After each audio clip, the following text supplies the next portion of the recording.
We're 10 weeks into a conflict with no clear end in sight, and now Iran is waving around what it's calling a 14-point peace proposal. 14 points, as if quantity equals sincerity. Trump has already called one Iranian proposal unacceptable, reportedly told Israel's Can News the new one doesn't cut it either, and publicly stated that Iran has, quote, not yet paid a big enough price. The Financial Times says there's little prospect of a rapid end to this conflict. Meanwhile, the world's media seems desperate to cast Tehran as the reasonable party here. Joining me now are Marcus Webb, our defense and security analyst, and Sophia Reeves, our economics and markets editor. Marcus, let me start with you. Is Trump's rejection of this proposal the right call, or is he walking us toward a military confrontation nobody can afford? Thanks, Emma. Look, let me be absolutely direct about this. Trump is doing exactly what needs to be done. Iran has a 40-year track record of using diplomatic processes as cover for continued nuclear advancement, proxy warfare, and sanctions evasion. The 2015 JCPOA gave Tehran over $100 billion in sanctions relief.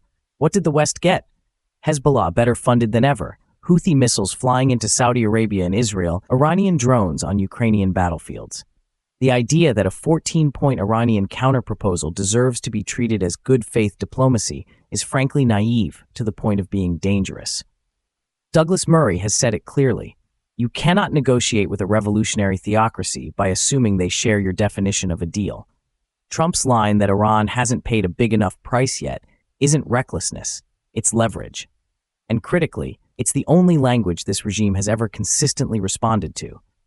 The moment Washington softens, Tehran advances. But Marcus, here's the problem with that framing. 10 weeks of conflict with no resolution, a region on edge, and an American president who's reviewing a proposal he's simultaneously dismissing publicly. Isn't there a risk that maximum pressure without any genuine diplomatic off-ramp just radicalizes the Iranian position further? And Sophia, what's your take on the economics here? Because Iran is hurting, but so is the global energy market. Well, look, Marcus isn't wrong about Iran's track record, but here's what I think he's missing on the strategic calculus. The economic pressure is working. Iran's rial has collapsed. Their oil exports are being rerouted through illicit networks at a discount that costs them billions annually. Inflation is devastating ordinary Iranians. The regime is under genuine financial stress. And that's exactly why you need a credible diplomatic track running alongside the pressure. Not to reward them, but to give the economic pain somewhere to go. If all you have is maximum pressure with no pathway, you end up with a cornered regime that calculates it has nothing left to lose. Markets are already pricing in a risk premium on Middle Eastern energy supply. A miscalculation that sparks wider conflict doesn't just hurt Iran, it sends oil to levels that damage Western economies too. The data has to inform the strategy here. I hear what Sophia is saying, but with respect, that analysis fundamentally misunderstands the Iranian regime's decision-making structure. We're not dealing with a government that responds to economic pain the way a democratic leadership does, because the people suffering the economic pain are not the people making the nuclear decisions. The Revolutionary Guard leadership, the Supreme Leader's office, they're insulated. They've watched their population suffer for decades and called it resistance. Cornered? They've been cornered before. They don't fold. They double down. Look, I completely disagree with Sophia on this. Offering a diplomatic off-ramp right now, when the pressure is finally genuinely biting, is the worst possible timing. That's how you end up with another JCPOA, another decade of delay, another round of the same disaster. Here's what I want to know, because the trajectory matters more than the rhetoric right now. In 6 months, are we looking at a deal, a strike, or something else entirely? Sophia, where do you see this going? The way I see this playing out, the most likely scenario isn't a grand deal, and it isn't a full-scale war. It's a muddle, a partial framework, some sanctions relief traded for limited verification, and the core dispute deferred again. That's been the pattern for 20 years.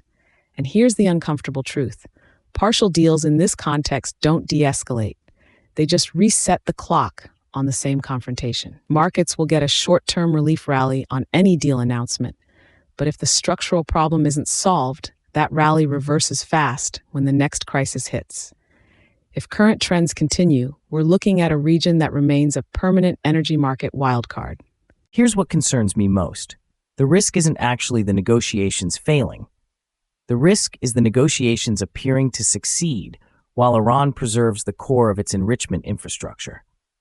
Because if you get a partial deal that Tehran can credibly frame as a victory domestically while retaining the technical capability to sprint to a weapon in weeks, you've achieved nothing. The trajectory, if that scenario plays out, suggests Israel concludes it cannot trust the diplomatic process any further and acts unilaterally.